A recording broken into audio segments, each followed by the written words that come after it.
en esta hermosa noche. Que la paz de Cristo sea sobre todos ustedes. Los bendiga Dios de una manera sobrenatural. Padre, te damos gracias en esta noche.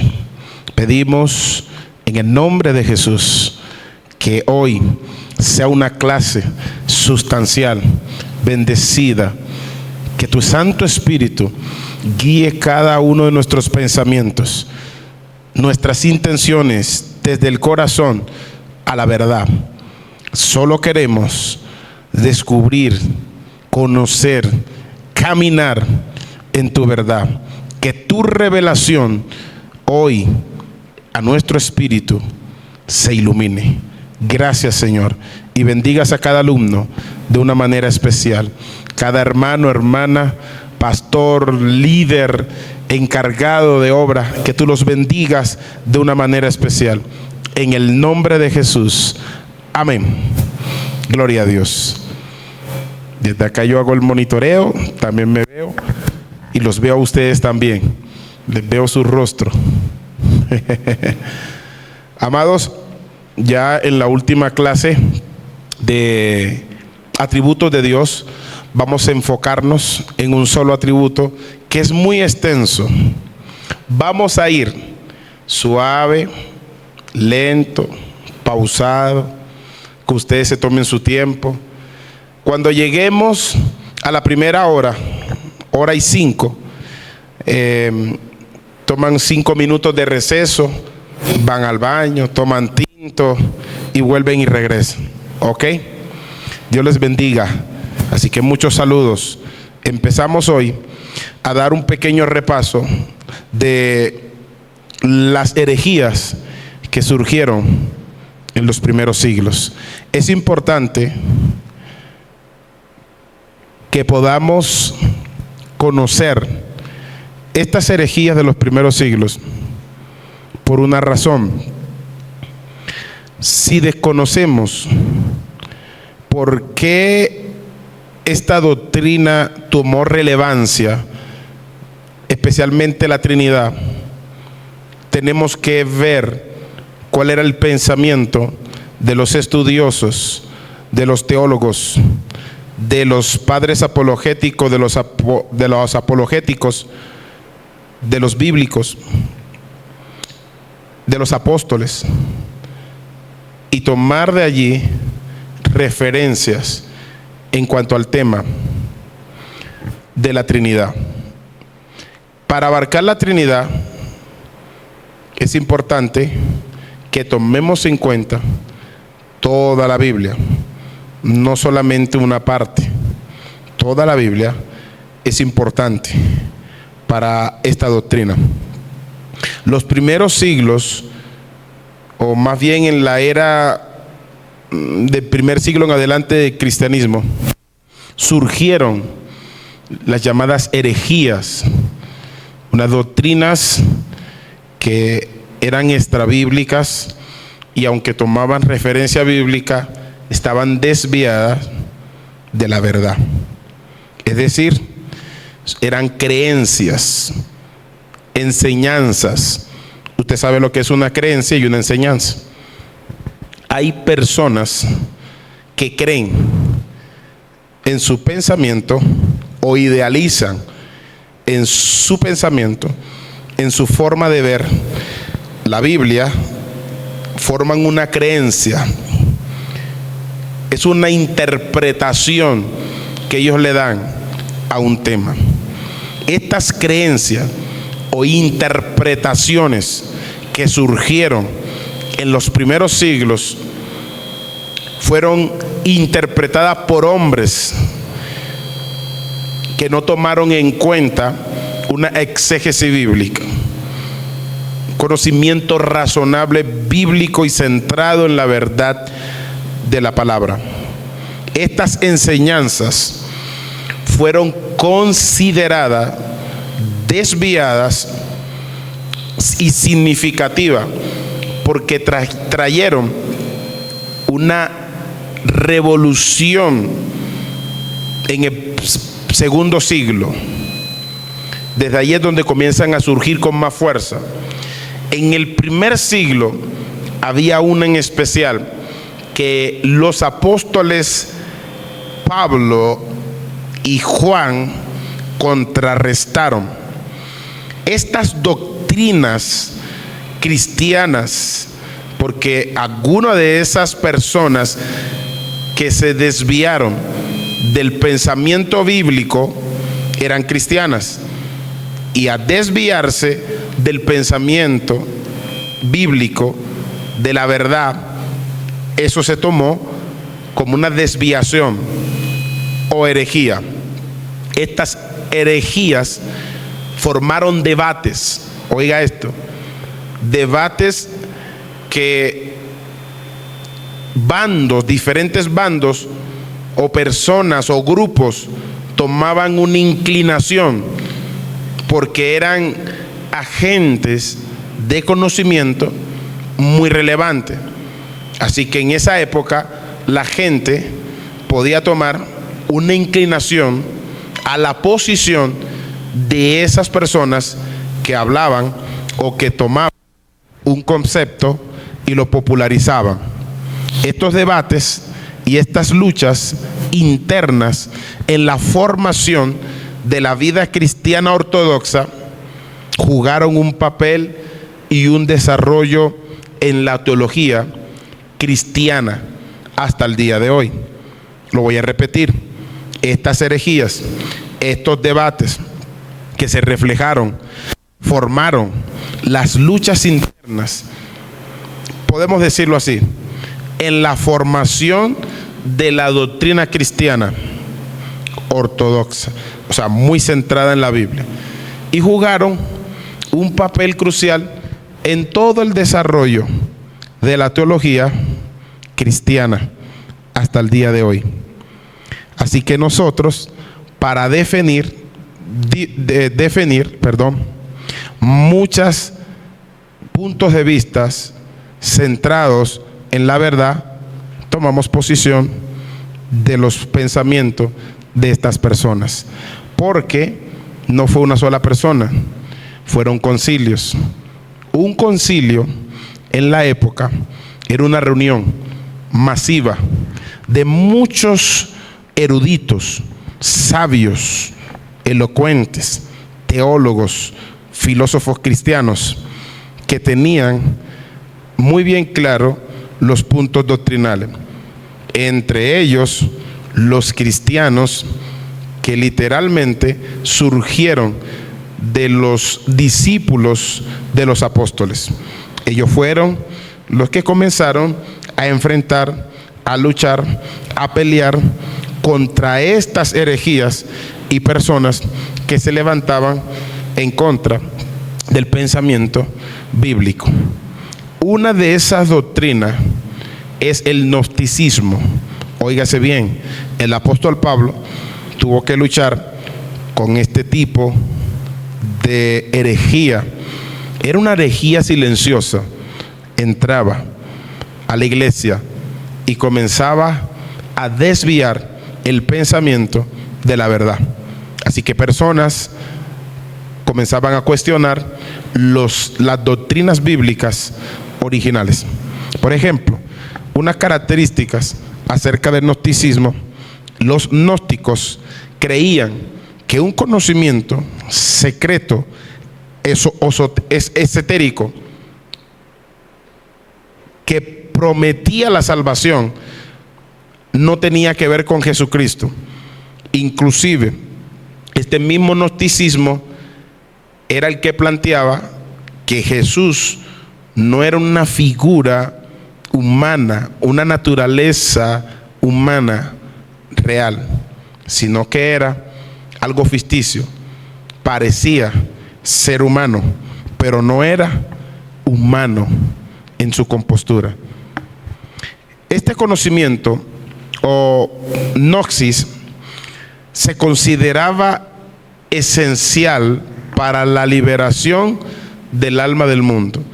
Ellos tenían un pensamiento platónico y decían que el alma estaba en una prisión.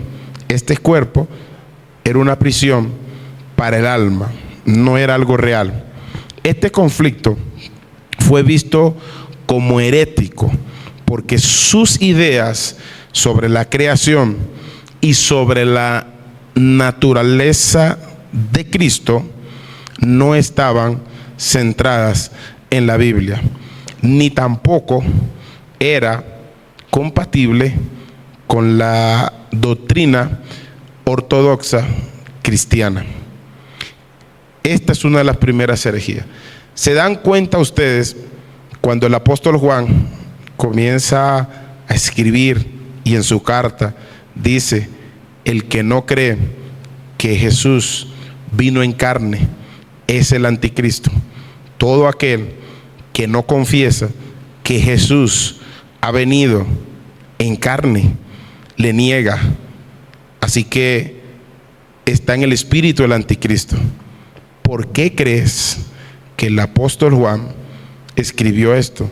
Ya había entre los cristianos, la iglesia de la época, estos gnósticos y esta clase de pensamiento. Habían otras personas que afirmaban otras cosas. Por ejemplo, la doctrina docetista o los docetistas. Estos docetistas afirmaban que Jesús no era realmente humano. Vaya notando cómo es importante que usted conozca el pensamiento de estas doctrinas para poder definir de manera correcta la doctrina de la Trinidad. Ellos decían que Jesús parecía ser un ser humano, lo mismo que los gnósticos. Estaban ahí en ese mismo pensamiento. Creían que su sufrimiento, que su muerte en la cruz eran ilusiones, no era real. Así que este conflicto y herejía negaba la verdadera humanidad de Cristo. Un aspecto central de esta doctrina que afirmaba que Jesús era parecido a un humano pero que no era, contrarrestaba la doctrina ortodoxa de la iglesia de la época, que decía que Jesús era completamente humano. Otra doctrina que surgió en los primeros siglos, vamos a tocar unas 3, 4 de ellas, es el arrianismo. Este Arrios dijo que Jesús no era eterno, que en algún momento de la eternidad Él vino a este plano de la tierra. Podía ser antes de este mundo, pero no era necesariamente eterno. Arrio decía que Jesús era una criatura creada, por lo tanto no era coeterno o igual que el Padre. Arrio consideraba que Jesús no era completamente divino. Esta parte negaba la esencia de Jesús compartida con el Padre.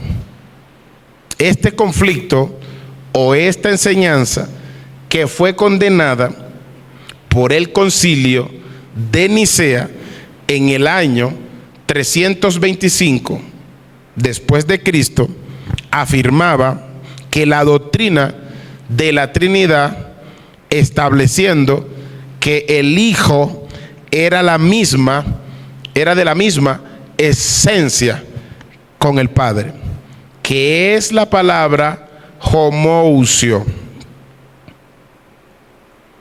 Esta otra doctrina, que es el modalismo, su autor fue un hombre llamado Sabelio.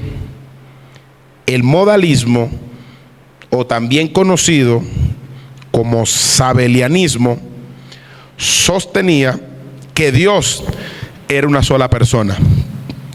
Todas estas cosas o estas doctrinas heréticas que les estoy explicando, se van a dar cuenta que contrastan con la Trinidad, que es una doctrina principal para todos nosotros, cristianos, hijos de Dios, llamados a predicar el reino de los cielos, a predicar el evangelio de salvación.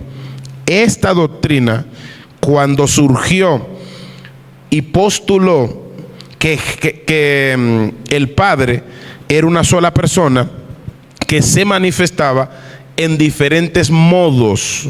Oiga bien, modos. De allí, modalismo. Para que lo pueda anotar o tenerlo claro allí.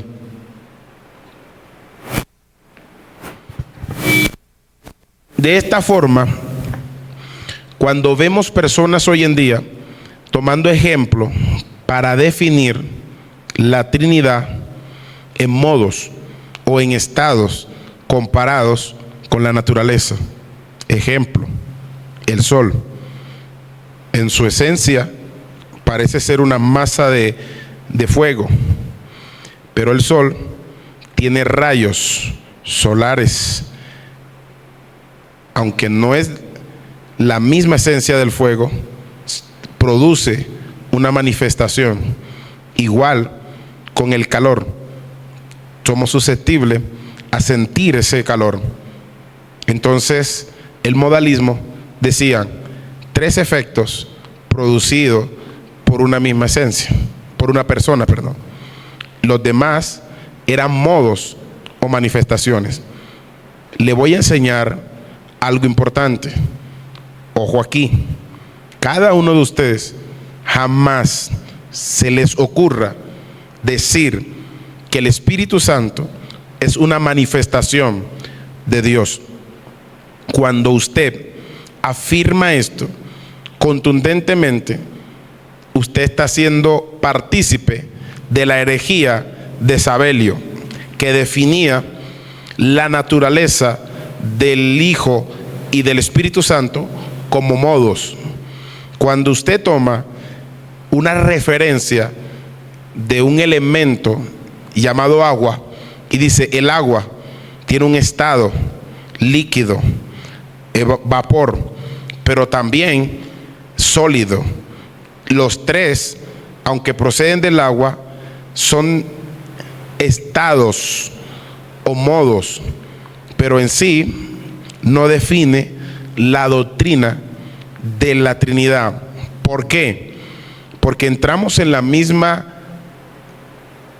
concepto, en el mismo concepto de Sabelio, de decir que el agua, al convertirse en un otro estado, está formando una manifestación de lo que es, mas no su esencia.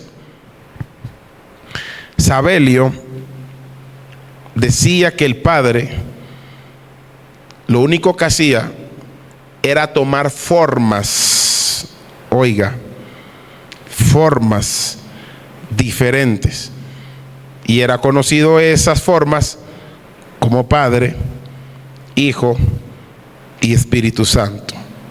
Esto reduce la divinidad de Jesús y la divinidad del Espíritu Santo a simplemente modos, no personas que razonan, que hablan, que piensan, que toman decisiones y que pueden llegar a tener una acción de sabiduría, voluntad propia, de manifestar señales, poder, prodigios, milagros. Este conflicto y esta enseñanza también fue condenada por los padres apologéticos. Esta herejía negaba, oiga bien, este es un punto importante para definir la doctrina de la Trinidad, que es uno de los atributos más, por así decirlo, voy a usar esta palabra aunque no esté bien pronunciada, más misteriosa de todo lo que tiene Dios, la Trinidad. Es un conflicto que desde muchos siglos se ha venido llevando a cabo. Entonces, al negar la distinción real entre personas de la Trinidad, una doctrina clave en el cristianismo bíblico, si se rompe esta doctrina, todos caeríamos en error gravísimo. Hay un problema con los cristianos de hoy, y es lo siguiente: que ellos reconocen que el Espíritu Santo no es un modo, una manifestación, pero en algunos casos cometen error herético hacer estas comparaciones, como lo usaba Sabelio, o modalismo. Le voy a decir la última para entrar a otro detalle. Tenemos el monarquianismo. Surgieron dos tipos de modalismo o monarquianismo. Se le conoce a uno como monarquianismo dinámico. Es similar al modalismo. ¿Qué es lo que cambia? Porque ellos afirmaban que la unidad de Dios en la Trinidad hacía un énfasis a una sola persona, un solo Dios, y hasta ahí, hasta un solo Dios iban bien. Pero cuando decían que había una sola persona en la deidad, ya cometían un error. A veces ellos pensaban que Cristo era divino y después lo negaban. Este modalismo desafiaba la visión de la Trinidad como una unidad en tres personas distintas en un solo Dios. Básicamente, esto es lo que decimos o llamamos nosotros los cristianos Trinidad. El modalismo o monarquianismo, tenía ese problema. No era preciso en puntualizar que había una unidad con tres personalidades distintas. Todavía no hemos llegado al núcleo, ya vamos a llegar. Termino con esta, porque tenemos que entender que este monarquianismo tenía que ver, o estaba de una u otra manera conectados con otras herejías. Por ejemplo, el nestorianismo. Nestorio era inclusive una de las personas muy escuchada en aquel entonces. Era un obispo, y Nestorio enfatizaba una distinción en la naturaleza divina y la naturaleza humana de Cristo.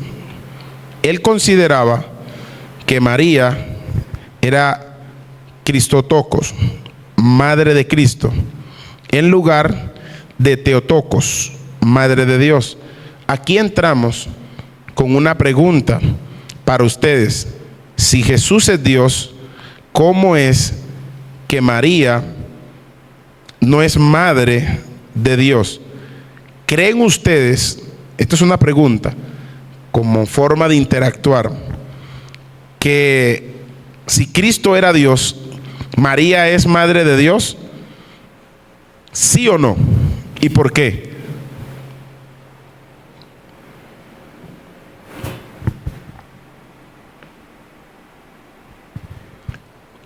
Pueden opinar, amados. ¿Qué piensan ustedes acerca de este tema? Porque son doctrinas fundamentales. en nuestra creencia y deben conocerla y tener una posición.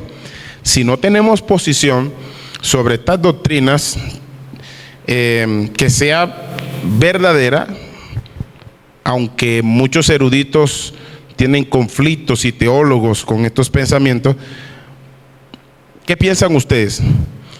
A ver, ¿cuál es su pensamiento acerca de este tema? Con toda libertad pueden participar.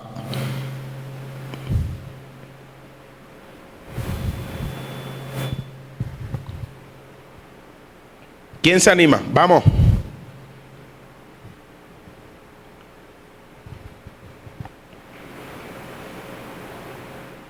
Opinen, vamos, ¿qué piensan acerca de este tema? Si María es madre de Dios, sí o no. ¿Qué piensan ustedes? No, que para mí sí, no es madre de Dios, y es la portadora, porque Él es engendrado por el Espíritu Santo. Porque si fuera madre de Dios, entonces ella fuera también corredentora, y ella no. Ella es simplemente el instrumento que Dios Padre utilizó para engendrar a su Hijo. Muy bien, Eddie. Bueno, hay varias posiciones en este tema, pero quiero escuchar a otro más. ¿Quién más quiere opinar? ¿Qué piensa usted? ¿Es María madre de Dios? ¿Sí o no? ¿Por qué? Ya tuvimos la primera participante. Les escucho. Alguien más, vamos. Anímense, anímense.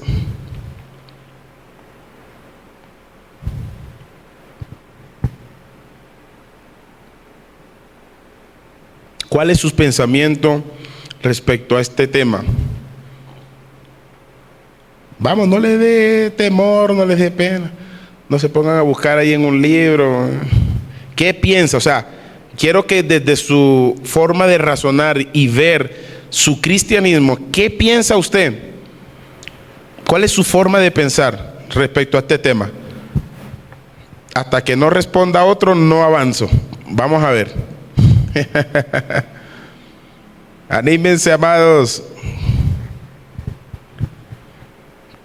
¿Cuál es su pensamiento? Vamos. Buenas noches, Pastor Henderson. Buenas noches. Adelante. Bueno, me disculpa porque yo apenas entro a clase, no pude hacerlo antes. Tranquilo. Entonces la pregunta es, si María es madre de Dios. Sí. Bueno, pues la Biblia es muy clara en decir que Jesús fue concebido por el Espíritu Santo, y hablamos de Dios el Padre, ¿cierto?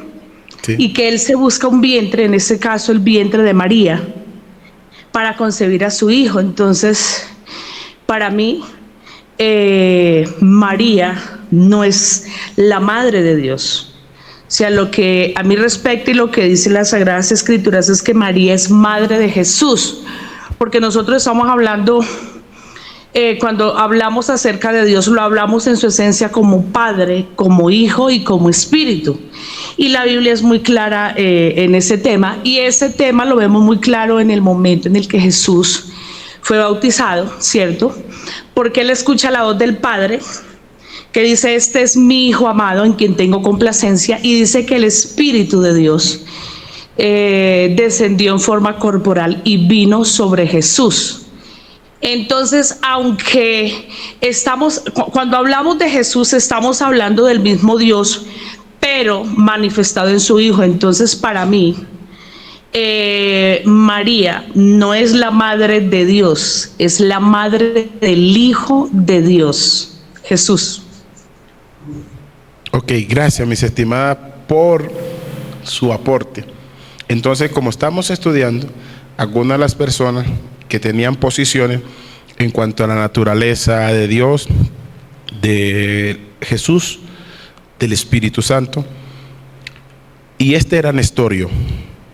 Así que él decía que si Jesús tenía una naturaleza humana y una naturaleza divina, no era igual.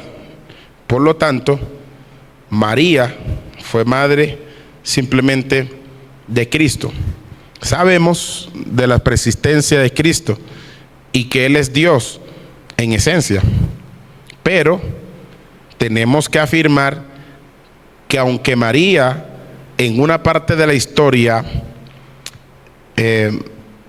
engendró o dio a luz al Hijo engendrado por el Espíritu Santo, ese Hijo que estaba ahí también era también era Dios en esencia. No podemos sacar la esencia de Dios, que es eterna, que es expansiva en toda dimensión, y ponerla y reducirla en un vientre. En eso estamos de acuerdo. Por lo tanto, María, según este concilio, fue que rechazó a Nestorio de Éfeso, del 431 después de Cristo, rechazó, porque decía y afirmaba que María era legítimamente, o podía ser llamada legítimamente, Madre de Dios, y de las dos naturalezas que estaban en Cristo unidas en una sola persona. Esto significa que María, de manera ontológica, no es la Madre de Dios, pero sí podemos decir que María era Madre de Dios, porque si yo digo que no era la Madre de Dios, sino de Cristo, niego la deidad de Cristo como Dios.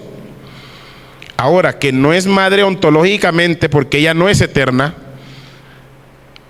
sí es Madre de Dios en el sentido de que el verbo que se encarnó, que era Dios, estaba en su vientre.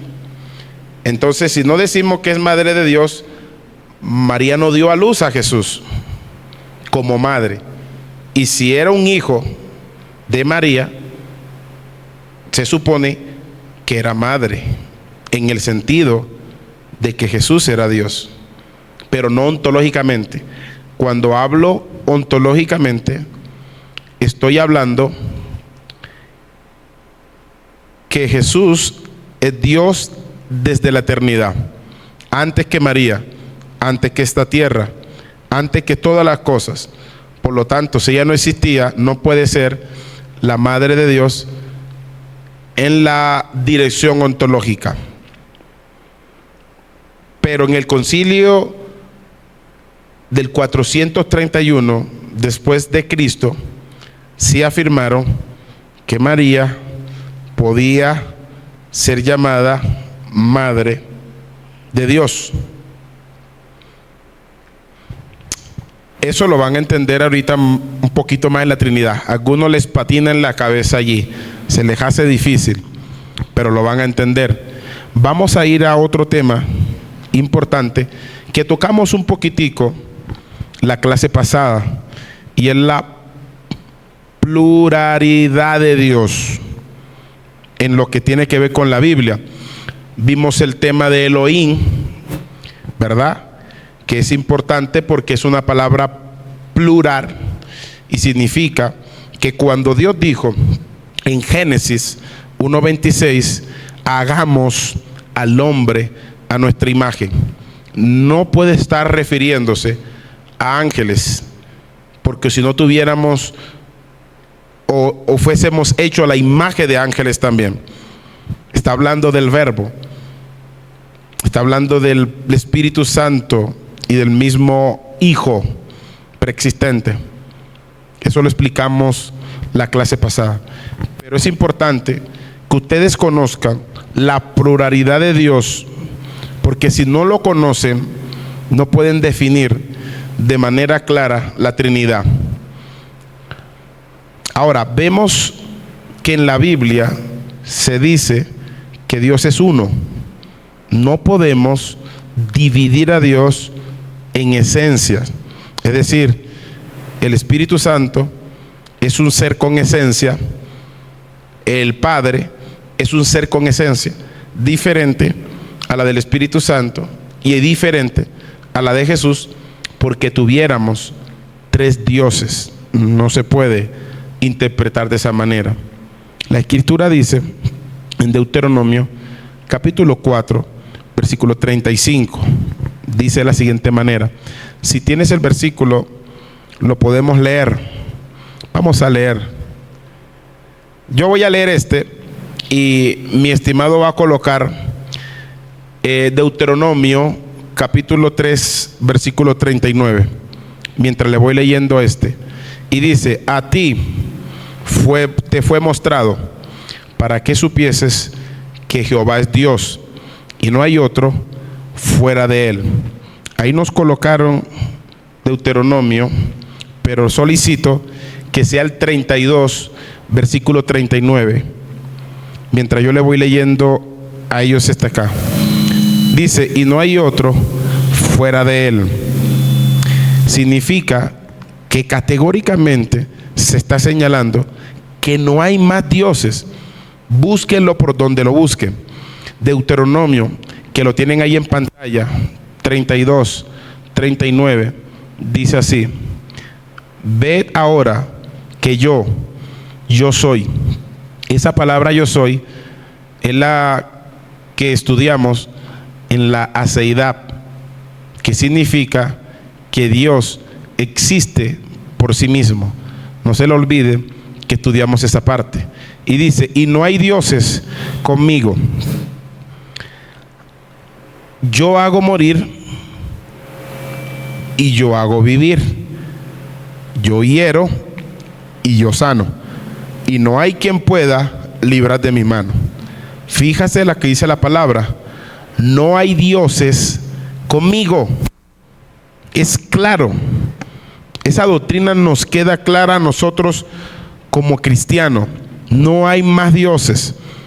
Entonces, si tomamos y repartimos las esencias que son eternas, o dividimos la esencia, sacamos 3 dioses y salimos de la ecuación de que hay un solo Dios. Si hay un ser aparte de Dios que sea eterno con su propia esencia, siempre ha existido, no tiene principio ni fin, es Dios. Pero si hablamos del Dios de la Biblia, que es el único que tiene esa cualidad, no hay otro Dios, entonces estamos en lo correcto y en lo verdadero. Si sacas otro ser con la misma cualidad de Dios, que no sea Dios, es otro Dios y no existe, no cabe en nuestra mente.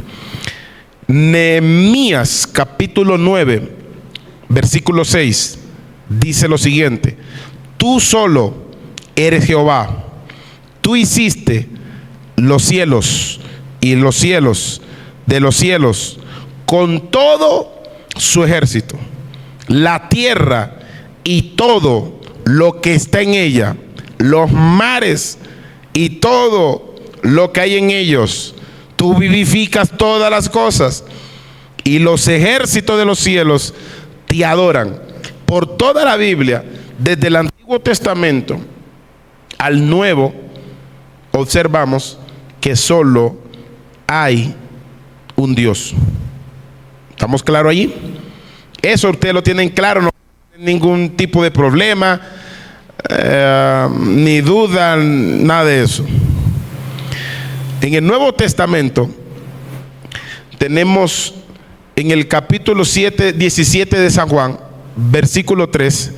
Vamos ahí, mi estimado, te solicito coloquemos ese versículo.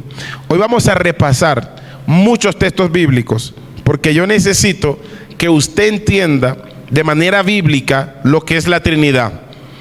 Ya vimos un poquito cómo surgieron herejías, qué era lo que contrarrestaban.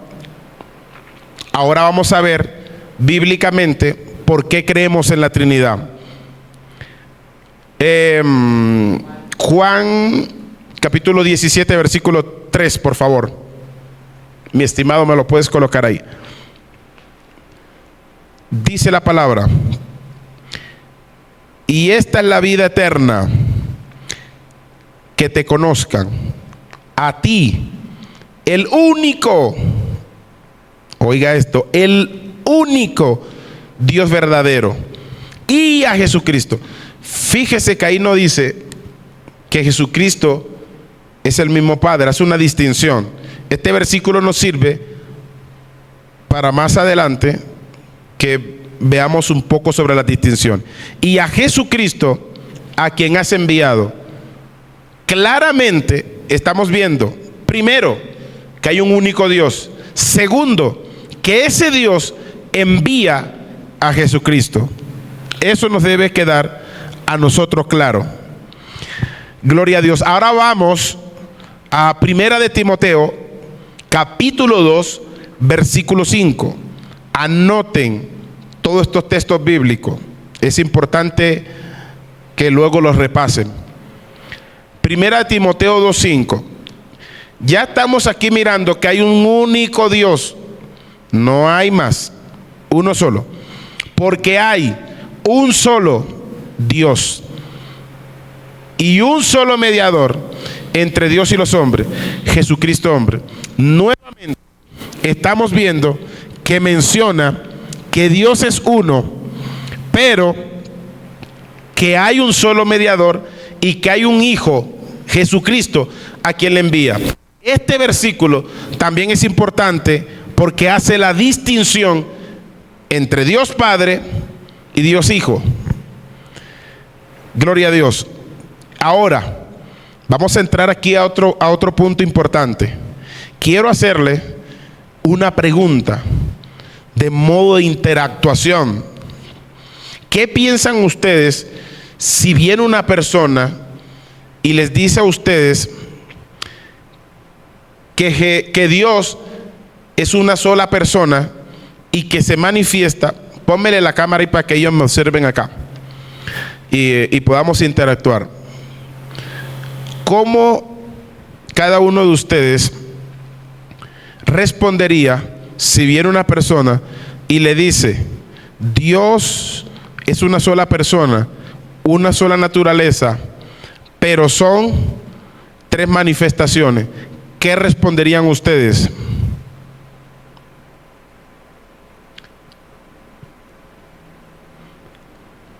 Otra vez.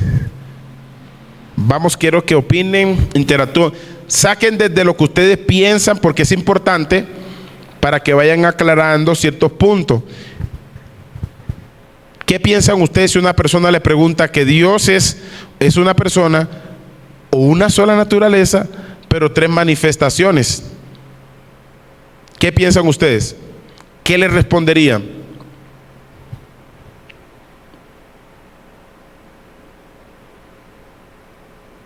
Silencio en la sala. ¿Qué piensan ustedes? Vamos, desde lo que ustedes piensen, anímense.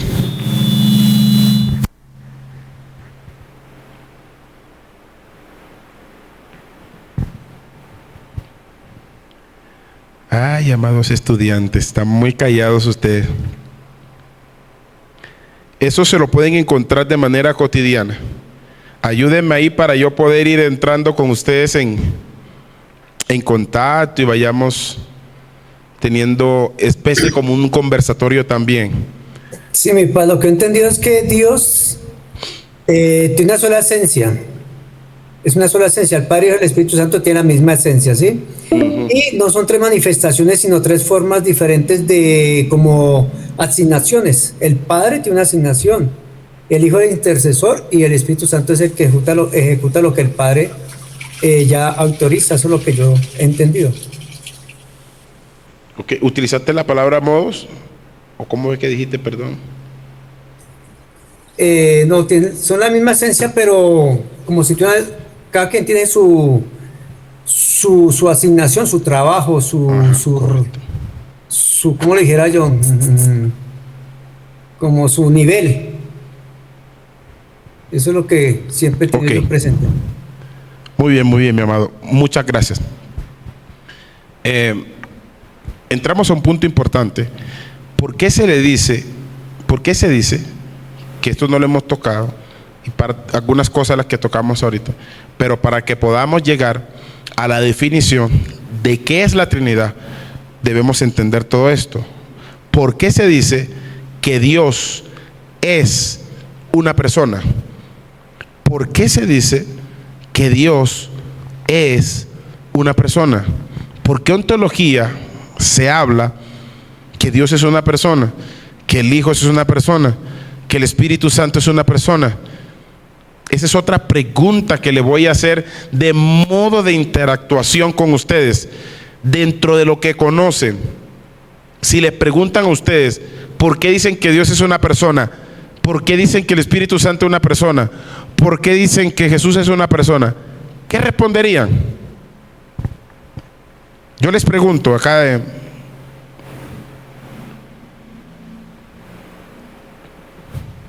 ¿qué responderían? ¿Cómo resolverían usted en un momento que se encontró en la iglesia una persona y le preguntó, le hizo esa pregunta? ¿Qué respondería usted desde lo que conoce? Por lo menos uno para yo poder avanzar. Uno que saque ahí un 10 para todos.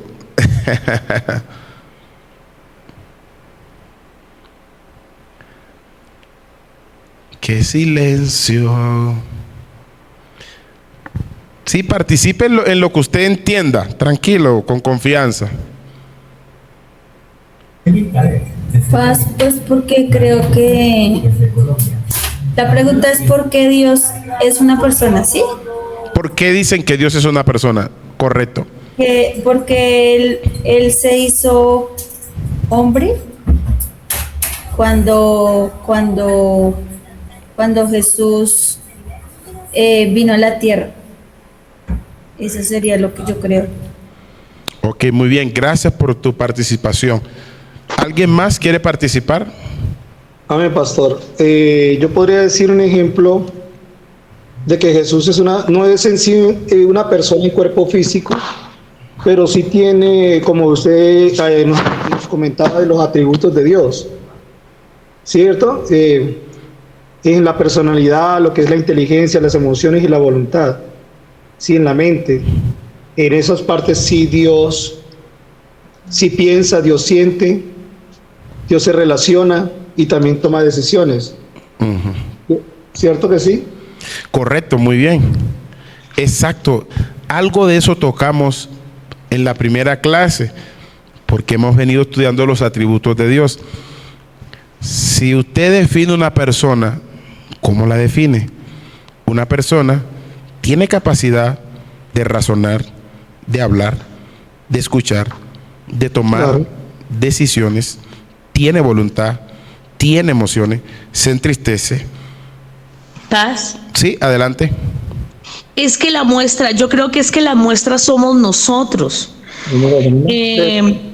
¿Por qué? Porque nosotros fuimos creados a imagen y semejanza. Entonces, si nosotros tenemos la capacidad de hablar, de pensar, de sentir, de respirar, y si decimos que somos o fuimos hechos a imagen de semejanza de Dios, pues nosotros somos una similitud, por decirlo de esa manera, de lo que es Dios. Además, yo creo que, bueno, no sé si todos, pero, o quizás algunos de los hermanos que están aquí, o los que hemos tenido esas experiencias, que hemos tenido de pronto en algún momento, que nos podemos relacionar espiritualmente hablando con el Padre, con el Hijo y con el Espíritu. Sí, aunque estamos hablando de un mismo Dios, pero lo que el pastor Luis dice, o sea, estamos hablando también de los atributos, y cada quien, o con cada quien uno se relaciona de una manera diferente. A ver, no sé si lo estoy explicando bien, si me hago entender, pero en mi caso, yo conozco, o sea, sé muy bien cuando es el Espíritu Santo el que me habla, ¿sí?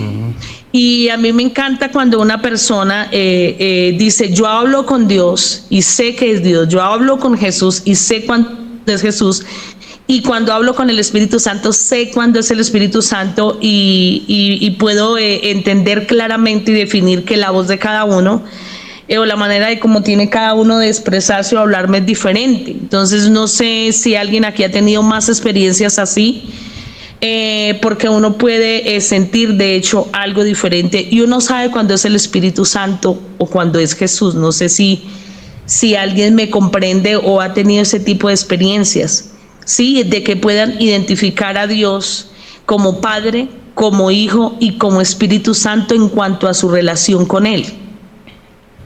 Ok, muchas gracias, mi estimada Estela. Cada una de sus posiciones, de lo que piensa, es muy valioso. Por eso es importante que puedan participar.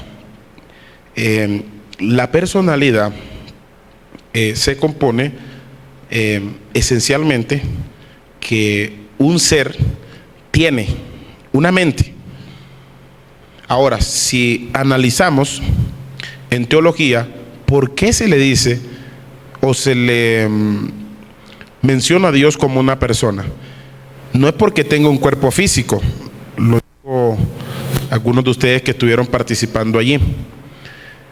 No es porque Dios tenga literalmente dos manos, una cabeza, unos ojos,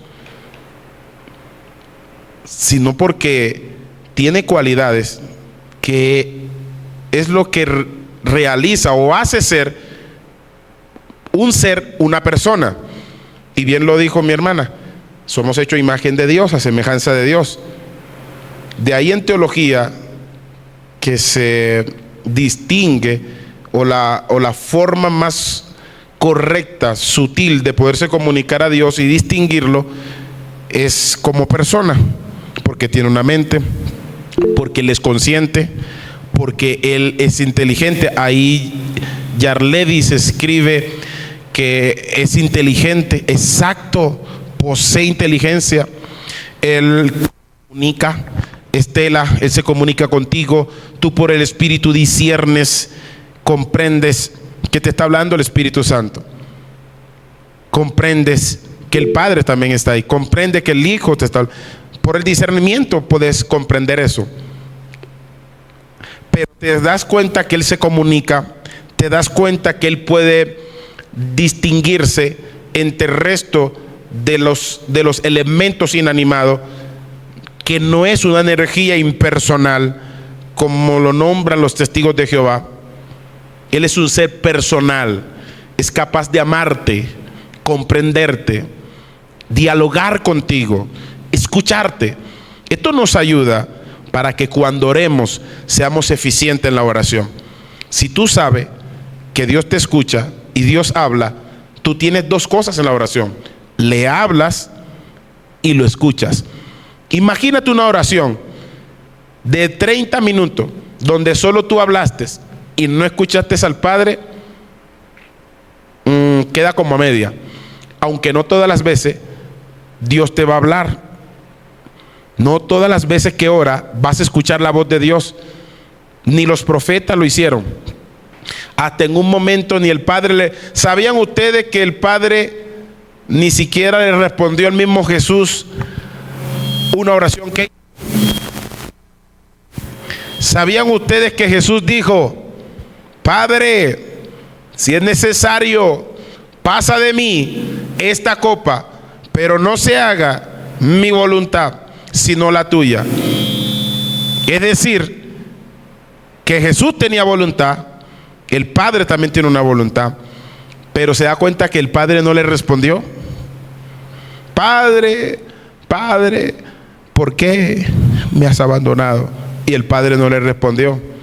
No todas las oraciones, o en todas las oraciones, escuchas a Dios, pero en todas las oraciones busca escuchar a Dios, porque entre más ruidos haga, menos tendrás oportunidad de prestar atención a lo que Dios te dice.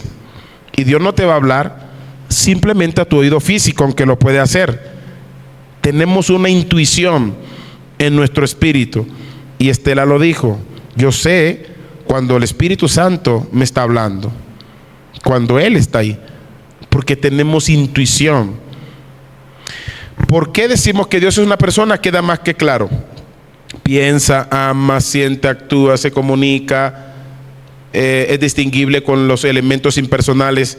No podemos tratar a Dios como una energía, una luz impersonal.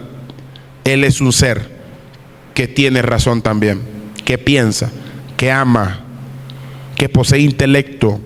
Esto significa que tiene una mente como la tenemos nosotros. Usted no tiene una mente, yo no tengo una mente, porque soy un ser humano. Simplemente tengo una facultad de pensar y razonar, porque también el ser que me hizo lo tiene. Así que primero Él es persona antes que yo sea persona. Dios demuestra conocimiento. Él planifica con sabiduría y hace planes. Dice la palabra en el Salmo, capítulo 139, versículo 17. Dice la Escritura: cuán preciosos me son, oh Dios, tus pensamientos. ¿Por qué decimos que Dios es una persona? Pues la Biblia lo dice. La composición de una mente, si piensa, es porque tiene una mente. La Biblia dice, anoten este versículo, Isaías 55, versículo 8. Dios expresa sus pensamientos y sus caminos. Dios tiene pensamientos, Él tiene emociones. Dios experimenta sentimientos. ¿Como cuáles? Amor. El amor es una facultad del sentimiento. La ira es una facultad del sentimiento. La compasión, la tristeza, eso dice la Escritura. Juan capítulo 3 verso 16 dice que Dios ama o amó al mundo. Él tiene amor. Salmo capítulo 78 versículo 40 dice que le provocaron a ira en el desierto. Es un sentimiento que para nosotros es negativo, pero la ira de Dios, que estuvimos estudiando los atributos y hay mucho más para escarbar sobre estos sentimientos o emociones que para nosotros son negativas, como el celo, la ira. ¿Cómo es vista desde el punto de vista divino? Es muy diferente al punto de vista humano. Dios no se aira como el ser humano. El ser humano tiene una forma de irarse diferente a Dios. La ira de Dios es mostrar rechazo a lo que está mal, a lo que es repugnante, a su esencia, a su presencia, a su divinidad y a su santidad. San Juan capítulo 11 versículo 35. Jesús, Dios hecho hombre, dice la Biblia, que lloró. Esto mostró una emoción de Dios. Él posee voluntad. Primera de Corintios capítulo 1 versículo 1. Pablo dice que es apóstol por voluntad de Dios. Tú eres hijo de Dios por voluntad de Dios. Yo soy hijo de Dios por voluntad de Dios. Entonces, decimos claramente que Dios creó al ser humano a su imagen y semejanza, con personalidad. ¿Y qué hace esto en nosotros? Simplemente refleja, que nuestro creador también es un ser personal. De ahí que podemos hacer la distinción de persona de manera teológica entre el Padre, el Hijo y el Espíritu Santo. Se va a finalizar la llamada. Volvamos a entrar con la otra. Ahí le van a mandar el link por el grupo y nos conectamos. Gloria a Dios. Ya está a punto de sacarnos de la transmisión y volvemos y entramos. Entonces, ahí queda.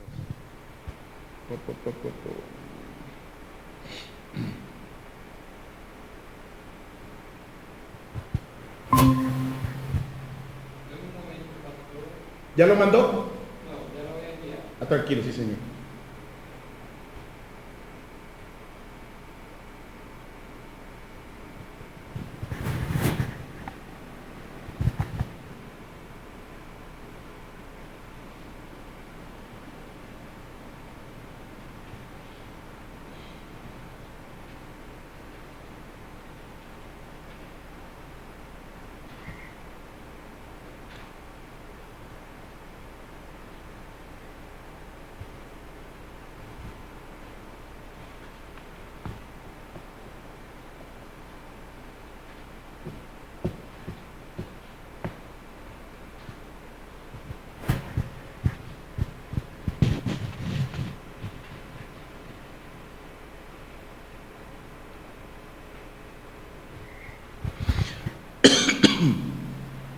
Este es, ¿verdad?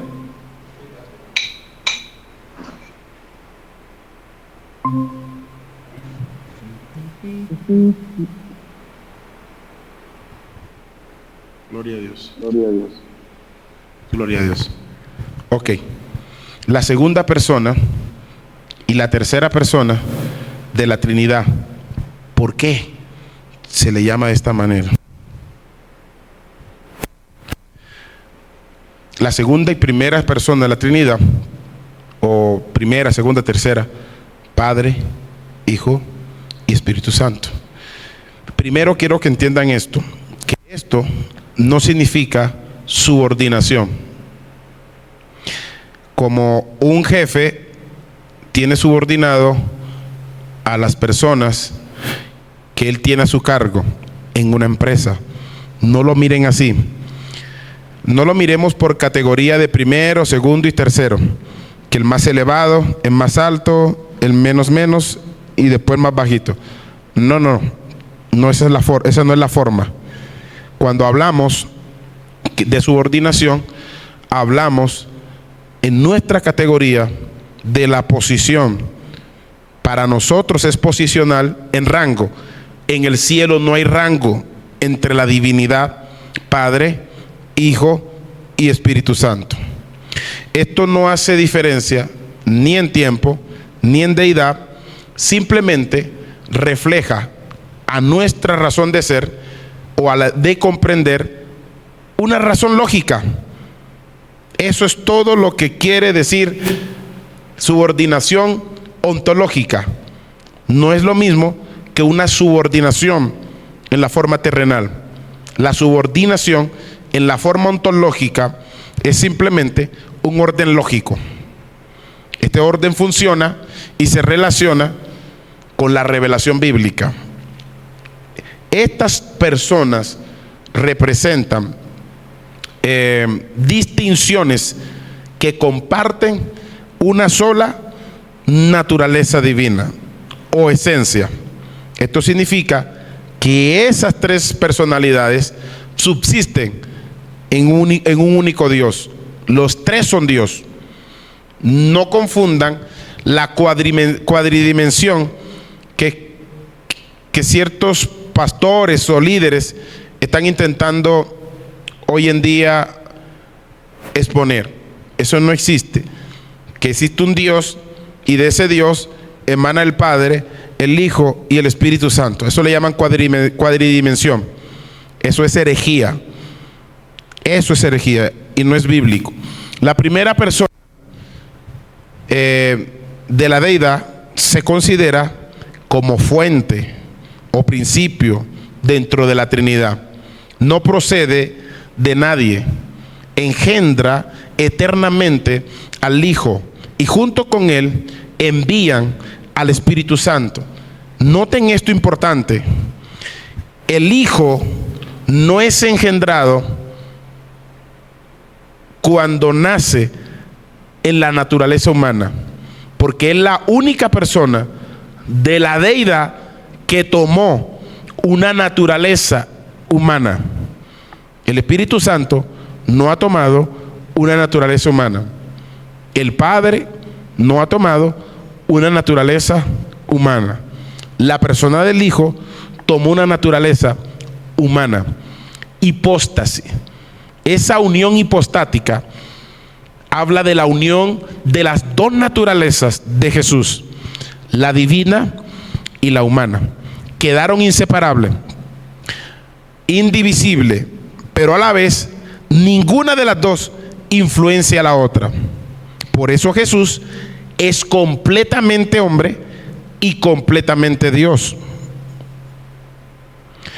La segunda persona se le llama así porque procede del Padre. Cuando hablamos de proceder, no estamos hablando que el Padre creó a Jesucristo.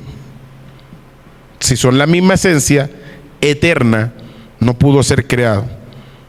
Proceder, que de alguna manera lo vemos en textos bíblicos, que el Padre envía al Hijo, el mismo Hijo, frecuentemente. Ya vamos a esos versos, tranquilo. dice el Padre que me envió. Claramente se está viendo una procedencia. No es que lo creó, lo envió. Por eso distinguimos allí también que el Padre es una persona y que el Hijo es una persona. Sería incoherente que usted y yo dijéramos: el Espíritu Santo se envió a sí mismo, o Jesús es el Padre. Entonces, cuando Jesús dice el Padre que me envió, ¿para qué cambia las palabras y no dice yo soy el Padre que vine a la tierra?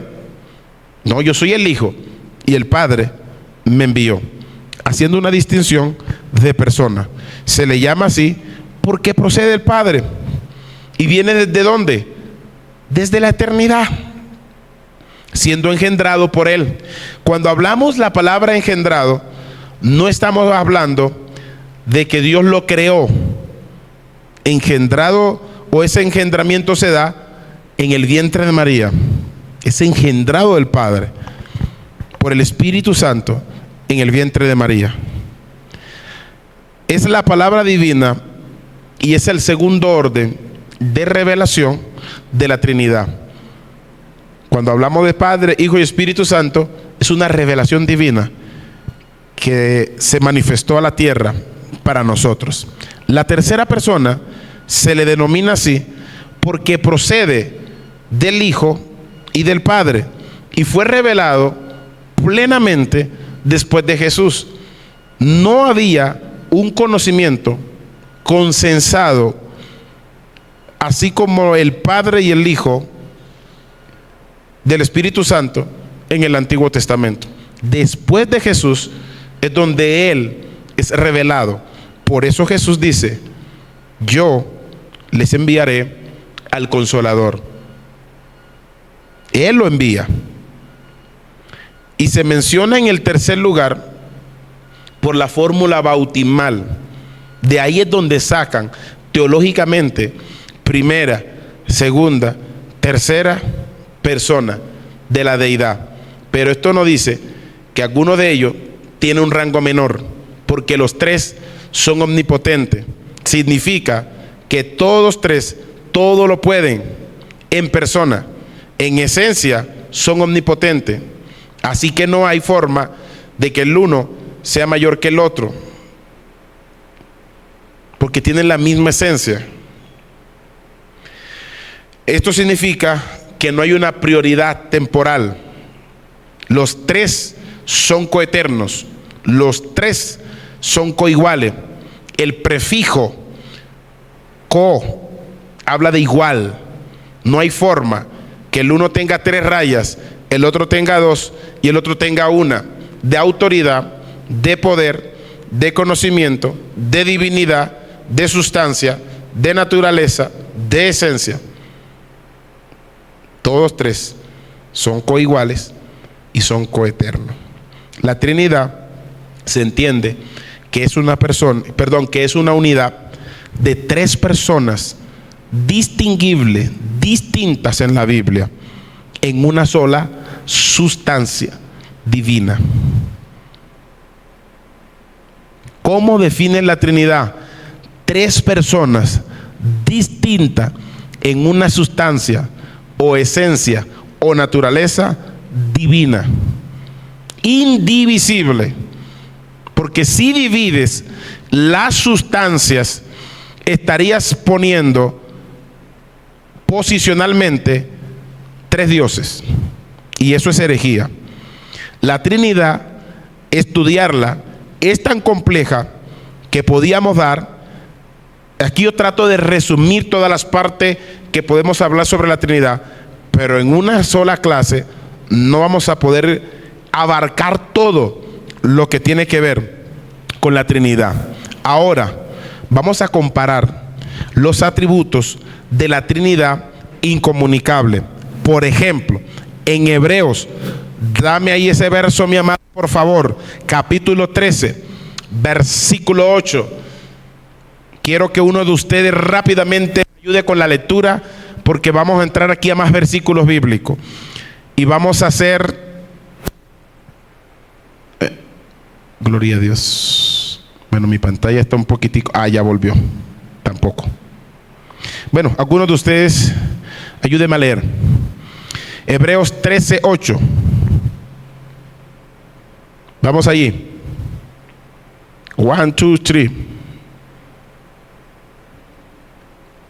¿Sí le aparece su pantalla completa ya? Aquí lo tengo, mi paz. Ok.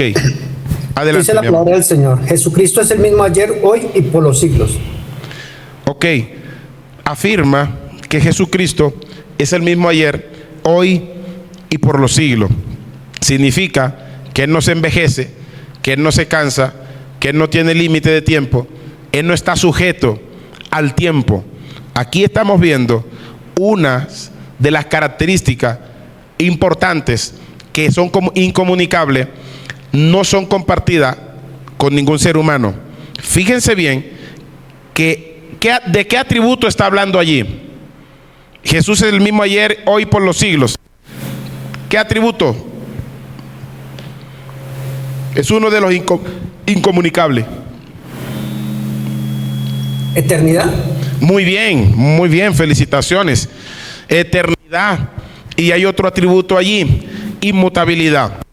Entonces esos dos atributos solamente los puede poseer Dios. Pero si Jesús lo tiene, ¿qué conclusión sacamos? Si ahí el versículo está diciendo que Él es eterno, y segundo, que es inmutable. Si lo tiene solo Dios, ¿comparte la misma esencia de Dios? ¿Sí o no? Está clarito allí. El Padre y el Espíritu Santo también lo tienen. Exacto. Ahora, vamos a Juan 17:5. Vamos a estudiar esto bíblicamente, con muchos versículos bíblicos y textos bíblicos para llegar a una comprensión sana. Otra persona que me pueda leer este versículo, vamos, participen leyendo allí.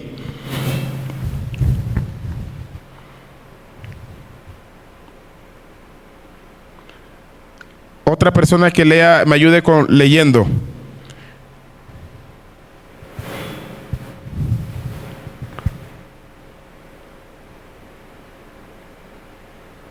Ok. Sí, porque mi pantalla Juan acá 17. está. Siga. Juan 17:5, paz. Sí. Ahora pues, Padre, glorifícame tú al lado tuyo con aquella gloria que tuve contigo antes que el mundo fuese. Exacto. ¿Ahí? Está hablando de una gloria que Jesús tenía con el Padre antes de que el mundo fuese. Jesús está consciente de eso.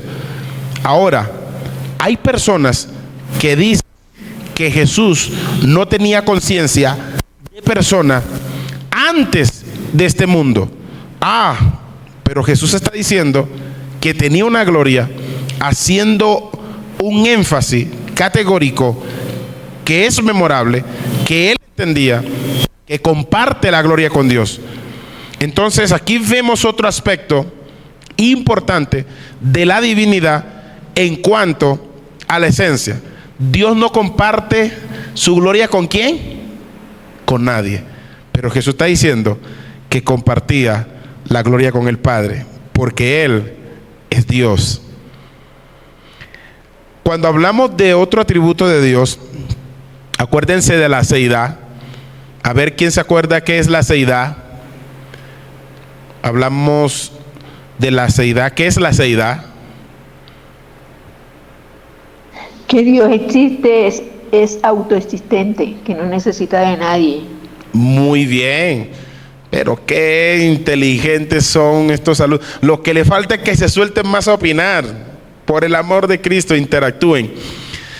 La aceidad, que cuando yo he estudiado en varios seminarios, no sé si la puedo, así en la universidad sí pude ver esa parte, pero en los institutos bíblicos y otros seminarios donde estudié, jamás me hablaron de la aceidad.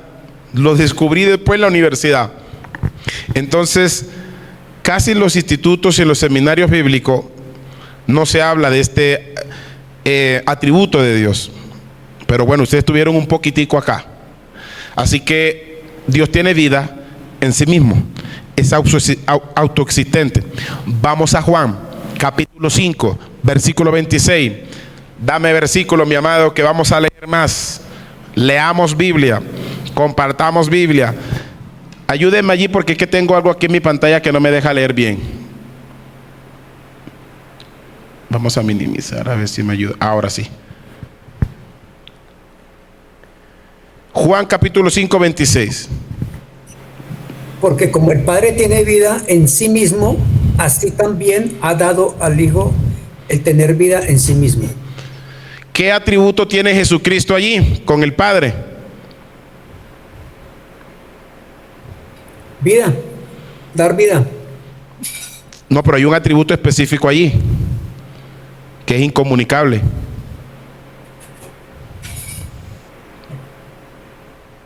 ¿Cuál? Estuvimos hablando de él hace poquito. ¿Cuál atributo está implícito ahí? ¿Cuál? Coexisten entre ellos mismos. Aceidad. La aceidad. Aceidad. En este versículo estamos descubriendo que hay un atributo incomunicable que posee Jesús, que solo lo tiene Dios. Estamos descubriendo aquí bíblicamente que Jesús es Dios. Anoten esos versos bíblicos y apunten referencias allí, porque el día que les toque a ustedes demostrarle a una persona bíblicamente que Jesús es Dios, esto le va a servir muchísimo. La palabra de Dios muestra que Jesús también es omnipresente, tiene omnipresencia. Jesús prometió, dice, estar con todos los creyentes hasta el fin del mundo. Vamos a Mateo capítulo 18, versículo 20. Mateo capítulo 18, versículo 20. Dame Biblia, que queremos Biblia. Ayúdenme a leer allí. Vamos rápidamente.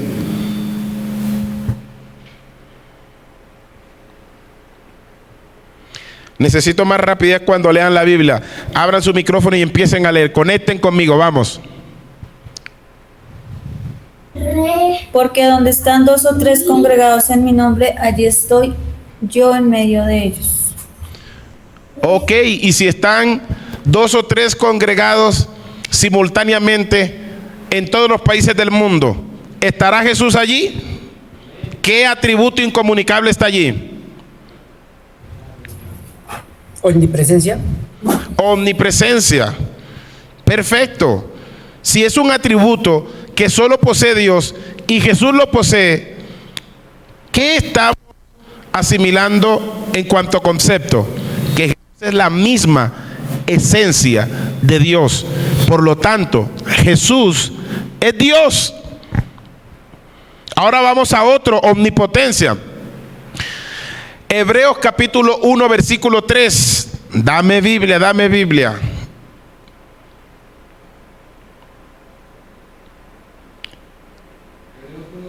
Hebreos 1:3. Vamos, 1, 2, 3. El cual, siendo el resplandor de su gloria y la imagen misma de su sustancia, y quien sustenta todas las cosas con la palabra de su poder, habiendo efectuado la purificación de nuestros pecados por medio de sí mismo, se sentó a la diestra de la majestad en las alturas. Oh, que comparte la misma imagen de su sustancia. Pero la palabra sustancia ahí es esencia, que es la misma. Esencia y sustancia es lo mismo. Pero dice que Él es el resplandor de su gloria. Él sustenta todas las cosas, sin excepción. Porque dice explícitamente que todas las cosas significa las que están en los cielos, las que están en la tierra y en cualquier parte del universo. Todas se sostienen por Él. Todas tienen vida, existencia por Él. Significa que Él tiene omnipotencia, porque todas las cosas, hasta la partícula más diminuta, pequeña, un átomo, del átomo más pequeño que pueda existir, la bacteria o el virus o la vida más pequeña que pueda existir, a la más grande, todas se sostienen por Él. Si todo lo creado en todo el universo, óigase bien, el universo, porque el universo es infinito, significa que Él tiene poder ilimitado, y ese solo atributo que es la omnipotencia lo tiene Dios.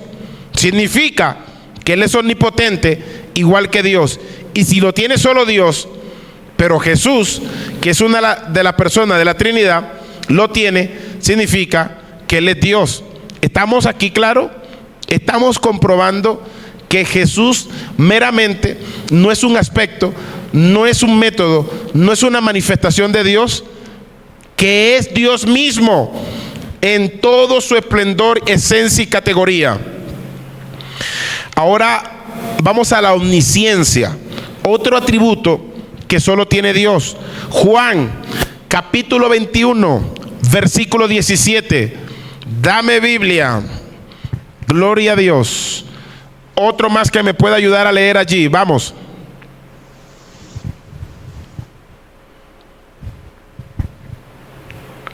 Juan 11, 21, paz. 21, 17. Ahí está en pantalla. Ok, bueno, aquí lo tengo en... Dice el versículo 20. Juan 21, 17. Sí, sí. Perfecto. Dice,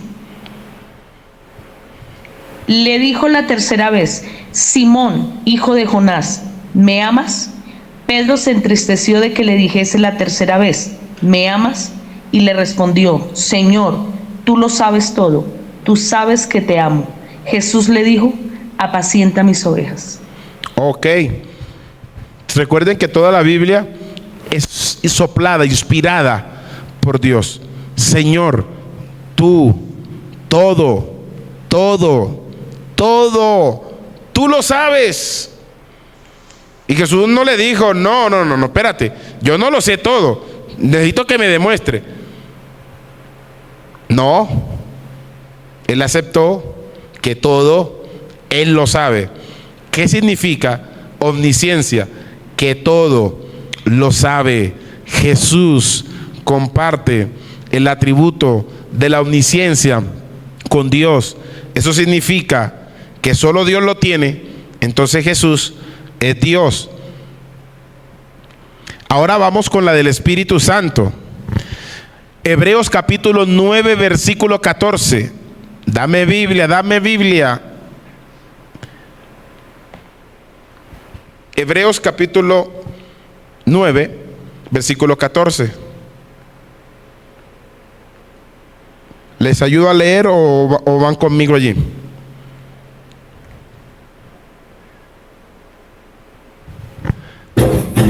Cuanto más la sangre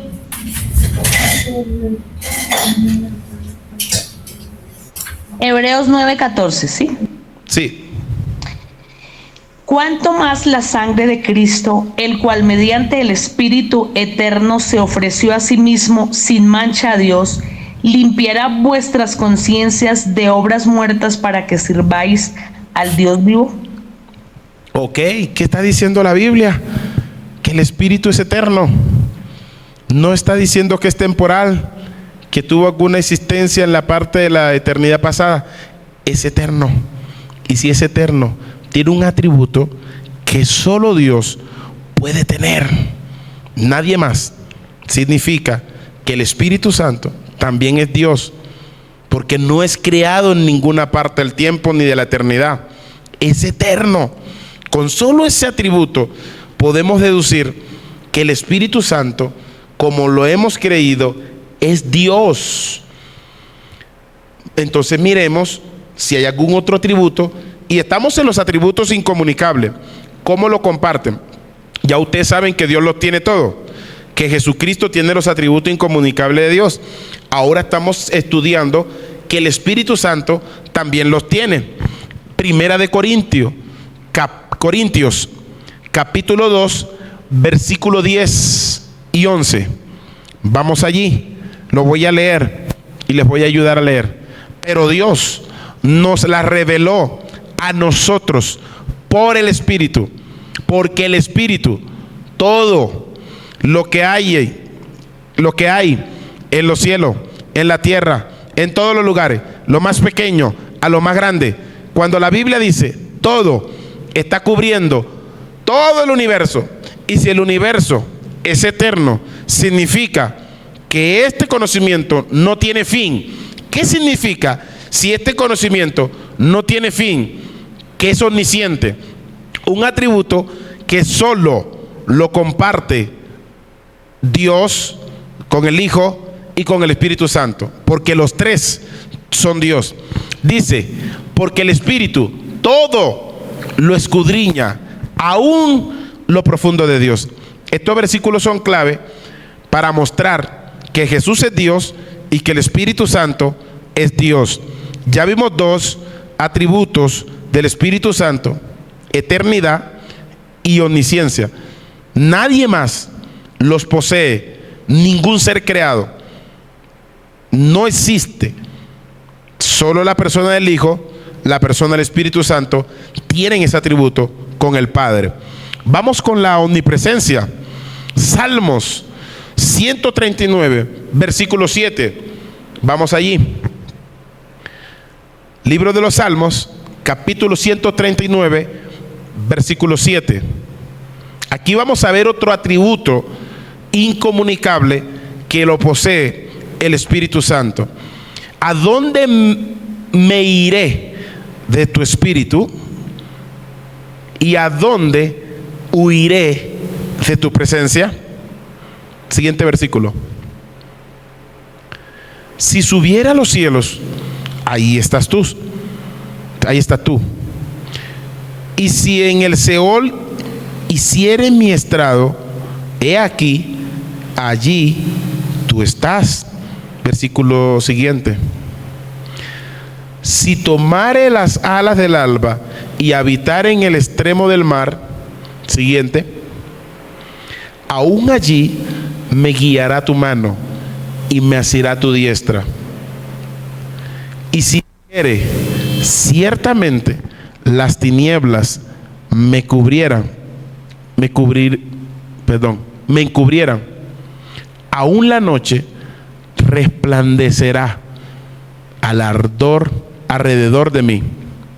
Siguiente versículo. Aún las tinieblas no me encubren. ¿De quién? De ese Dios maravilloso que está ahí en espíritu.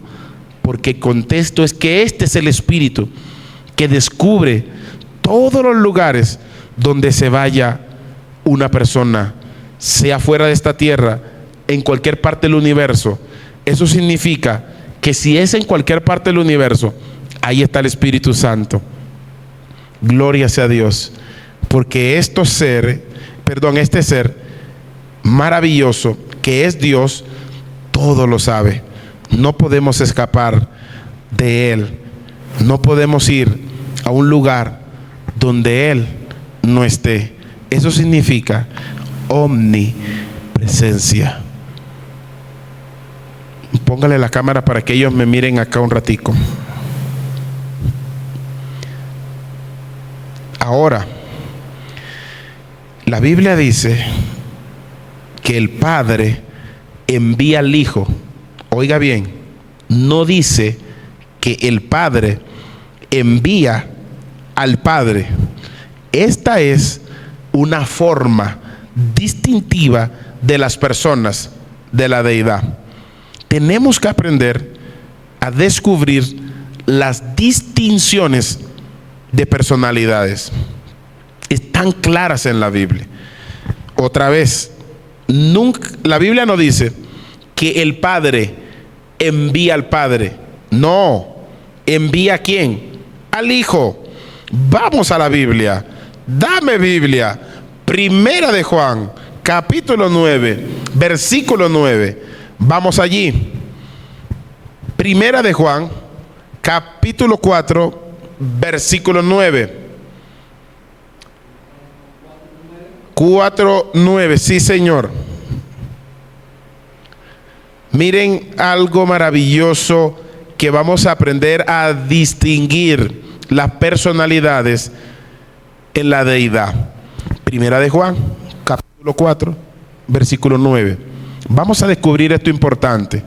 Dice la Escritura: en esto se mostró el amor de Dios para con nosotros, en que Dios, vamos a hacer un paréntesis ahí, sigue con el versículo y tranquilo, en que Dios, oiga bien, envió a su Hijo unigénito al mundo para que vivamos por Él. Oiga, Dios envió a su Hijo. Claramente hay una distinción en ese Dios Padre con Dios Hijo. Dios envía. De ahí decimos que el Hijo procede del Padre. No que Dios lo creó, porque Él es eterno, sino que Dios lo envía. A eso le llamamos procede del Padre. Dice la Escritura en el siguiente versículo, versículo 10. Dice: en esto consiste el amor, no en que nosotros hayamos amado a Dios, sino en que Él nos amó a nosotros y envió a su Hijo en propiciación por nuestros pecados. Una vez más, vemos aquí la clara distinción en que Dios envía al Hijo. Pónmelo acá para que ellos me vean. Miren lo siguiente: los unicitarios te van a decir a ti que Jesús es el Padre, pero contradice toda la lógica gramatical, la lógica del pensamiento, que la Biblia dice que Dios envió a su Hijo, y si Jesús es el mismo Padre, no haciendo una distinción, entonces debería decir: el Padre vino a la tierra. Ya, ¿para qué la Biblia se va a complicar y Dios va a complicarnos la vida aquí a nosotros en la tierra con esta confusión que tienen hoy? Pero no es confusión lo que la Biblia dice, es clara. Dios Padre envía al Hijo. Está claro. En la gramática, en la comprensión de lectura, está claro que ahí hay una distinción de personas. Porque si Dios Padre tiene una mente, el Espíritu tiene una mente, y el Espíritu también es Dios. Hechos capítulo 5, versículo 3, habla claramente que cuando Ananías y Zafira mintieron ante Pedro, Pedro dijo: no, usted no ha mentido a los hombres, han mentido a Dios, hablando del Espíritu Santo, en ese contexto, que el Espíritu Santo es Dios. Pero aquí está hablando claramente en la distinción de personalidad. La Trinidad, aunque no está explícita en términos específicos en la Biblia, no significa que no esté categóricamente en concepto. No dice la Trinidad, pero está en concepto. Está la distinción de personas. Los unicitarios te van a decir: oiga, pero es que el Antiguo Testamento no habla de la Trinidad. El Antiguo Testamento no habla que son tres personas, pero es tan distinguible.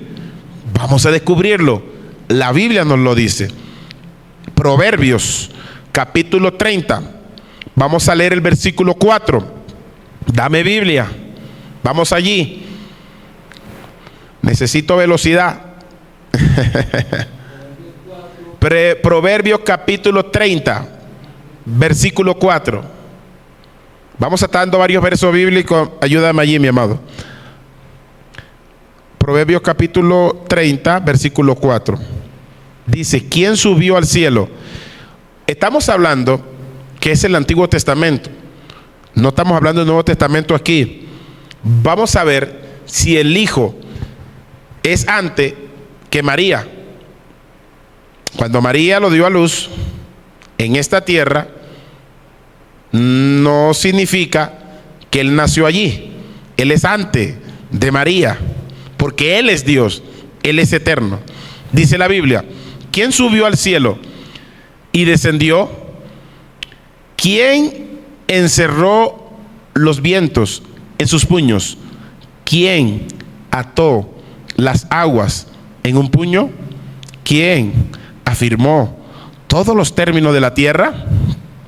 ¿Cuál es su nombre y el nombre de su hijo? ¿Sí sabe? ¿El nombre de quién? Hágame el favor. Está hablando claramente el nombre de su hijo. Y en el contexto está hablando de Dios. Ya en el Antiguo Testamento se habla del Hijo de Dios. Por donde usted lo estudie, está hablando claramente del Hijo de Dios. Ahora, ponme la cámara acá, porque esto se pone bueno. Y el tiempo no nos da, pero vamos a abarcar todo lo que se pueda. Primer punto: ¿Jesús es hijo cuando nace de María o es hijo antes?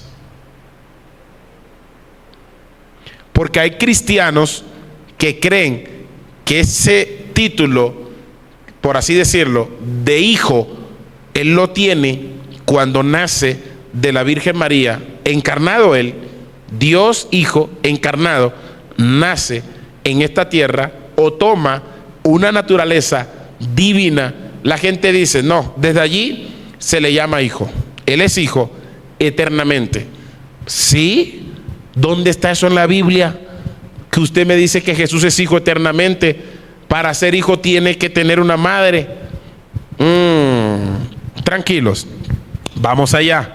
¿Quién es este hijo que menciona la Biblia en el capítulo 30 de Proverbios, versículo 4? En el contexto del Antiguo Testamento y de este verso se refiere a Dios. Significa que el hijo, antes de nacer en esta tierra, ya era hijo. Hay otra cualidad que Dios tiene maravillosa. ¿El amor de Dios es eterno o no es eterno? Claro que es eterno. Pero yo digo una cosa o me pongo a pensar, ¿cómo es posible que el amor de Dios es eterno? Porque el amor de Dios no tiene ni un principio ni un fin. Entonces, si no había nadie a quien amar, ¿a quién amaba Él? ¿A quién amaba Dios? Si dicen que el Hijo es creado, cuando no estaba creado, si Dios siempre tiene amor y es amor, porque la Biblia dice que Dios es, no solamente que tiene, es amor. ¿A quién amaba? ¿De dónde nace esa cualidad? De ese Dios amoroso. Él no estaba solo. Él no estaba solo. Entonces, los conflictos mayormente se presentan en la división de sustancia, naturaleza o esencia, que básicamente es lo mismo.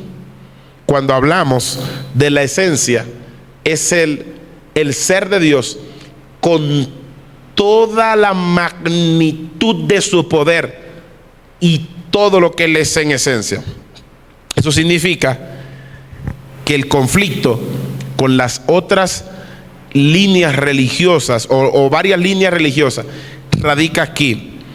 Cuando leímos en Hebreos 1:3 que Él es la imagen, la sustancia del Dios vivo, es hipóstasis, es naturaleza, es esencia. Él es la misma imagen de Dios. Si se postula que o el Espíritu Santo tienen otra esencia, estaríamos formando o postulando otros dioses. Ya estamos terminando. La Trinidad postula un solo Dios, una sola esencia. Tomen apunte allí. La Trinidad postula un solo Dios, una sola esencia, una sola naturaleza. Aunque hablamos que el Hijo tomó una naturaleza humana. La única persona de la Trinidad que tomó una naturaleza humana fue Jesucristo,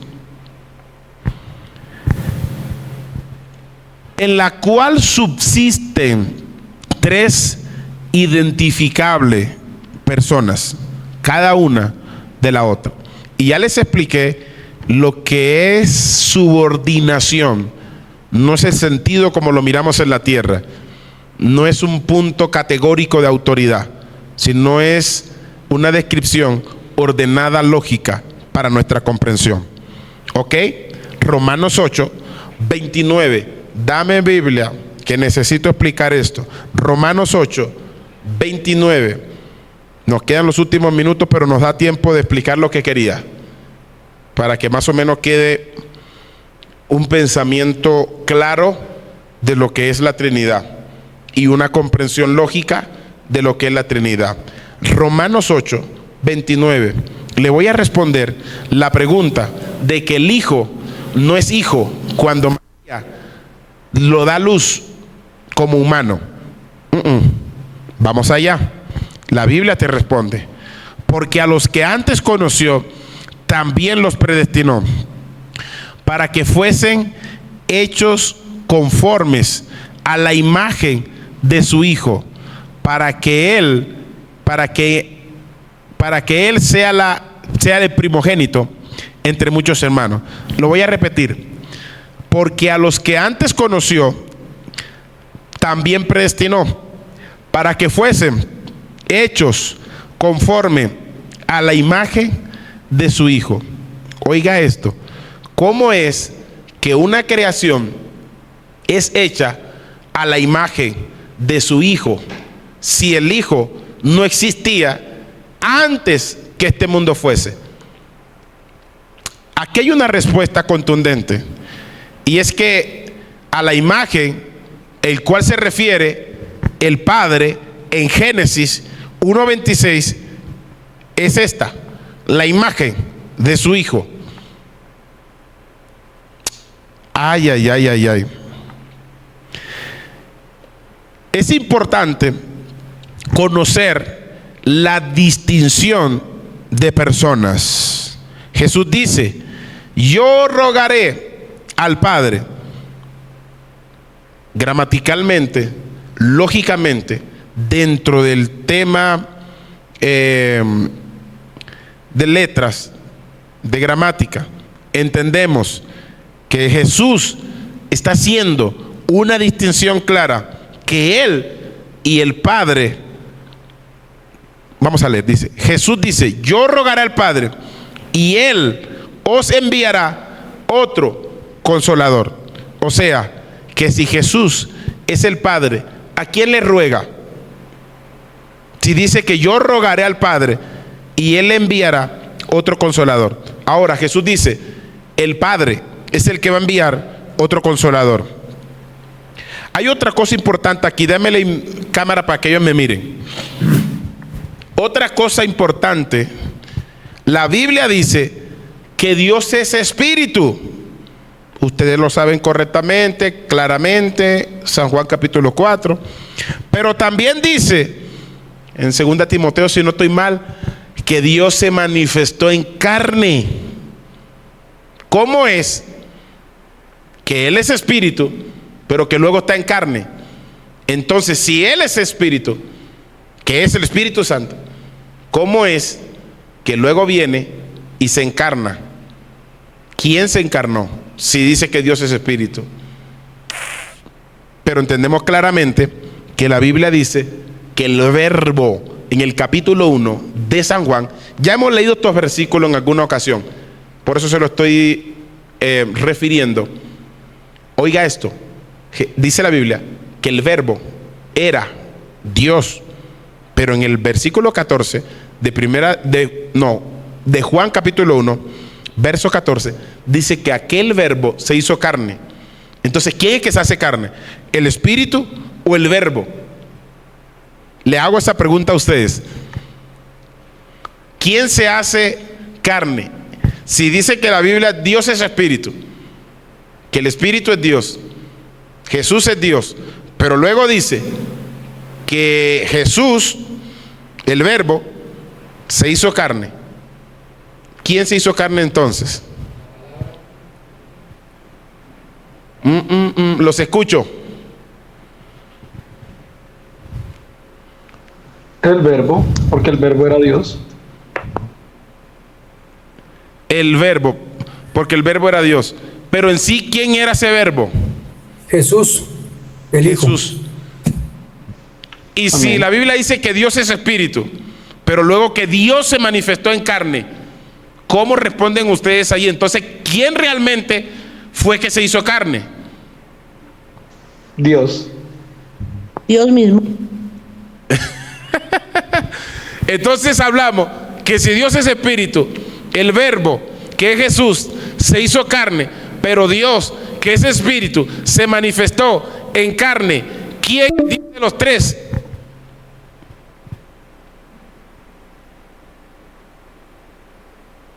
¿Quién es Dios de los tres? Esto se está poniendo interesante ahora sí. Bueno, ahí sí a volar cabezas porque estamos pensando. Mire, tan fácil, vea. La Biblia dice que Dios es espíritu, pero el verbo se hizo carne. Entienden que el verbo es Jesús, pero Dios se manifestó en carne. ¿Quién de los tres es Dios? Los tres.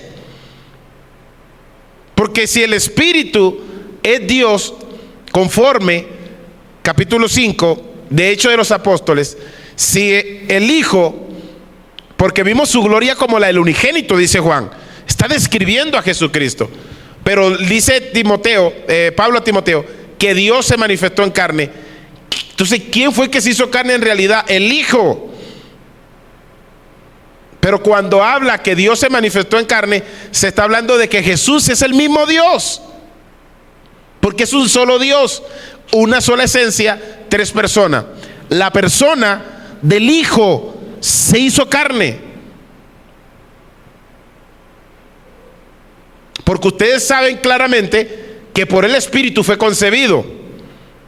Vendrá el poder del Altísimo, el Espíritu te cubrirá con su sombra, con su poder, y tú darás a luz un hijo y llamarás su nombre Emmanuel, Dios con nosotros.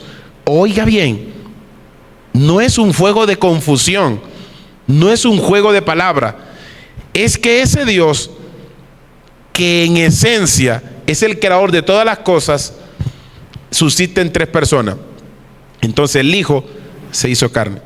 Aquí viene un problema con nosotros, los trinitarios, que a veces decimos que sí, Dios es tres personas y las tres personas son Dios, pero no sabemos hacer distinción. Ahora les pregunto, ¿quién murió en la cruz? Si Jesús es Dios, ¿quién murió en la cruz? ¿El Padre murió en la cruz? Jesús, no. El Hijo. El Hijo, muy bien, Pastor Guillermo. El Hijo fue el que se muere. Porque si hablamos de que Dios muere, Dios deja de ser Dios.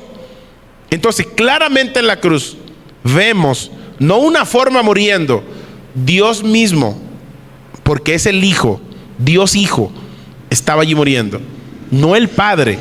Tenemos que aprender a hacer las distinciones. Y ya para terminar, es que este tiempo es, Dios mío, queda muy limitado, ahora que la clase está poniendo demasiada buena. Miren, aquel verbo se hizo carne, la palabra dice, lo que era desde el principio. Miren lo que dice Juan, primera de Juan 1:1. Anótenlo, primera de Juan, capítulo 1, versículo 1. Anoten hasta 3 para que lo lean en casa. Miren lo que dice, lo que era desde el principio. Oiga bien, desde el principio, lo que hemos oído, lo que hemos visto con nuestros ojos. Juan está respondiendo a los gnósticos que estaban tratando de confundir a los creyentes de ese tiempo, de que Jesús no era un cuerpo real, parecía ser un humano, pero no era humano. Juan aquí le está respondiendo. Les dije que yo le iba a dar esa respuesta bíblicamente. Aquí la tienen. Lo que era desde el principio, lo que hemos oído, lo que hemos visto con nuestros ojos. Juan está diciendo, lo que dicen los gnósticos no es lo correcto. Lo que dicen los gnósticos está errado, porque nosotros vimos, nosotros oímos, nosotros tocamos. Dice, lo que hemos contemplado, ellos tocaron a Jesús, no era una asimilación humana, era un humano literal, porque él tomó una naturaleza humana. Ahora dice, y palparon nuestras manos. ¿Tocante a quién? Al verbo de vida. ¿Quién es el verbo? Que es la palabra griega logo, que leímos en Juan 1:1. ¿Quién es el verbo?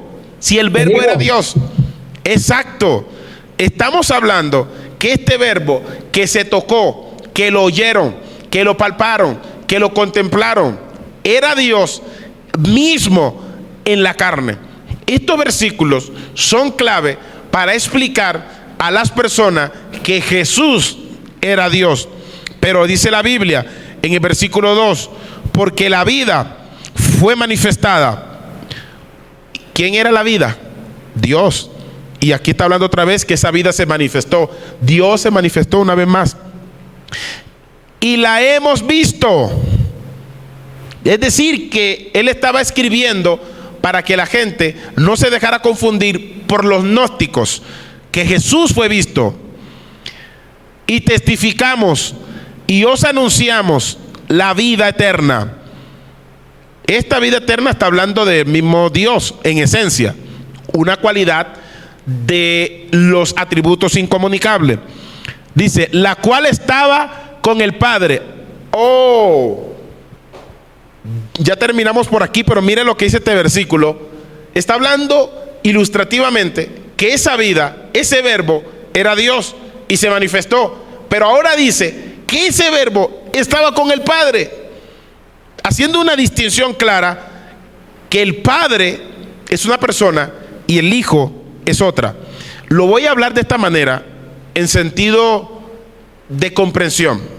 Por ejemplo, ahí está hablando en el primer versículo de un sujeto. Quiero que me entiendan y no me saquen de contexto. Está hablando, un poquito aquí el volumen a mis audífonos porque me estoy escuchando doble. Bueno, está hablando de un sujeto. Aquí en el versículo 2 ya agrega otro sujeto.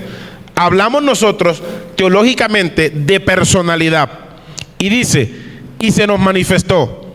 Ese que estaba con el Padre, que era Dios, se nos manifestó. Tremendo. Versículo 3. Lo que hemos visto y oído, eso anunciamos, os anunciamos, para que también vosotros tengáis comunión con nosotros. Y nuestra comunión sea verdaderamente, nuestra comunión es y nuestra comunión verdaderamente es con el Padre y con su Hijo Jesucristo. Otra vez está hablando que el Padre es una persona y el Hijo es otra persona.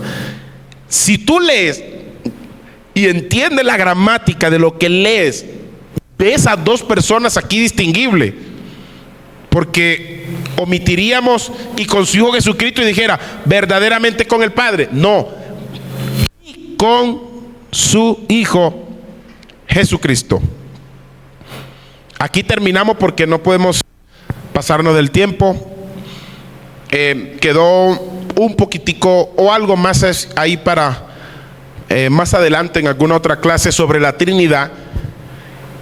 ¿Entendieron lo que explicó? Si alguien tiene una duda, hable o calle para siempre. ¿Entendieron? ¿Qué les pareció hasta ahí, hasta ahora la explicación?